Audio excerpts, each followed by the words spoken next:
stupid shit. Yeah, I was doing stupid shit, but I wasn't a bully because I want to make that clear. I wasn't like hurting, changing people's lives and traumatizing. Teachers, yes though, because they would come at me crazy, and a lot of it had to do with white supremacy. I swear, the school to prison pipeline. A lot of them just didn't know how to handle me, and they would just be like, you know. So I went to Lowell High School. Lowell High School is one of the top high schools in the country, right? I went to that. That was the first school I went to until my junior year.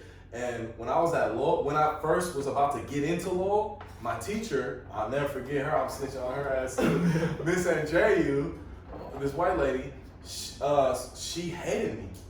And when she asked everybody what high school they got into, and I tested in, right? I'm really good at test taking, so I'm a nerd.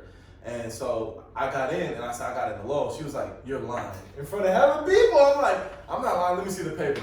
I showed her the paper. She was like, "This must be a mistake." In front of the whole class, because I'm a class clown. Most of the teachers, if they didn't get to know me, they'll automatically assume that I was a troublemaker and I was dumb. You know what I mean? They'll put, and I'm black. You know what I mean? They'll put that label on me. You know what I'm saying? And they didn't know that I was like hella curious. I'm just hella curious. I read a lot. I study a lot. So their assumption was usually wrong, and I'd get hella raceful experiences that happened to me, and I was ignorant a lot of the times. So, but as your job as a teacher is to educate. You know what I'm saying?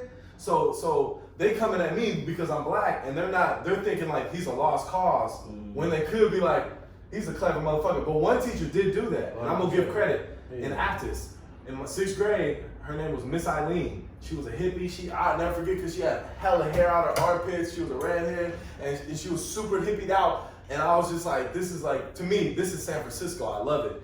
And she, I got in trouble all the time. She made me sit in the back facing the wall. But besides that, I value her because she told me, she was the first person to put that thought in my head to pursue what I'm doing now. She said, "Larry, when you grow up, you should be a writer because you're great at coming up with ideas and stories." And I never forgot that. That was like the first time someone told me, like, because I was a class clown in elementary too, and that was the first time that someone put it in my head, like, you could get paid off of this, and like, this is what you should do.